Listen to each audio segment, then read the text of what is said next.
Sa Davao, marami ng residente ang nagkaroon ng tinatawag na disaster fatigue o trauma dahil sa mga pagyanig doon. Pinai-inspeksyon na rin ng Davao City LGU ang ilang gusaling na apektuhan.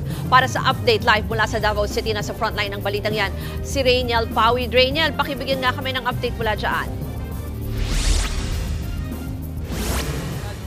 Sa dalawang bahay na tuluyang bumagsak dahil sa magkakasunod na lindol dito sa Davao City. Pansamantala ring hindi muna pinadadaanan o pinagagamit sa publiko itong isang overpass dito sa Matina Crossing sa Davao City pa rin. Dahil nga nung puntahan natin ito, nakita rin natin na yung struktura ay puno na nga ng mga bitak, lalong-lalo na doon sa gilid na bahagi.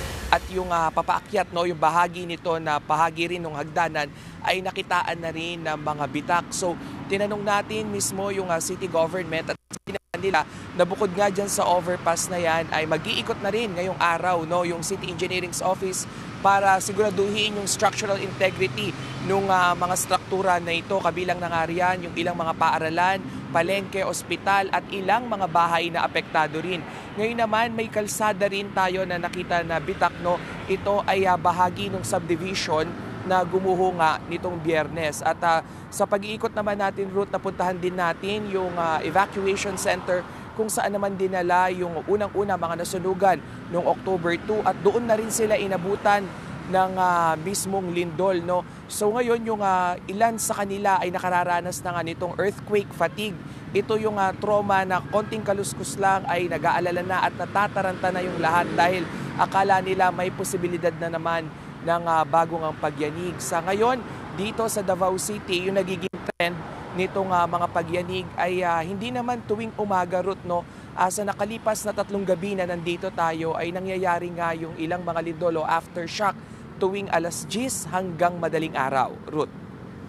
Rainiel, yung binabanggit mo na may mga aftershocks pa rin at yung mga tao dyan nakaranas ng parang fatigue mula dyan sa sunod-sunod na aftershocks. Pero gusto ko malaman yung ibang aspeto, halimbawa kasi sentro ang Davao Kamusta yung mga negosyo dyan? Parang back to normal ba? Ruth, pagdating sa negosyo at komersyo dito, noong Sabado, nakita natin na medyo naglamlam yung ilan dahil nga tinignan din ng kanilang maintenance team at ilang LGU official yung integridad ng mga struktura rito. Yung ilan kasi, lalo na dun sa ilang mga hotel na nakita rin natin, may mga bitak na rin doon sa dingding. So sa kanila, hindi lang kaligtasan ng mga staff, ng mga nandito sa naka-check-in sa hotel, kung hindi yung mga turista dahil nitong Sabado rin may ilang mga turista tayo na nakausap na hindi nga natuloy yung kanilang paglilibot sa ilang pang mga tourist destination dahil nga dito sa bantarin nitong sunod-sunod pa na aftershock. Yung mga daan naman, yun din yung tinitignan ngayon dahil kung nakita natin kanina yung mga overpass na meron na ring bitak, bukod sa peligroso ito dito nga sa publiko o dito sa mga pedestrian, ay peligroso rin ito dito nga sa mga motorista dahil kung magkasunod-sunod na naman yung aftershock ay hindi natin alam kung gaano nga ba katibay pa itong struktura na ito. Ruth. Yan po ang Express Report ni Rainiel Pawid mula sa Davao City.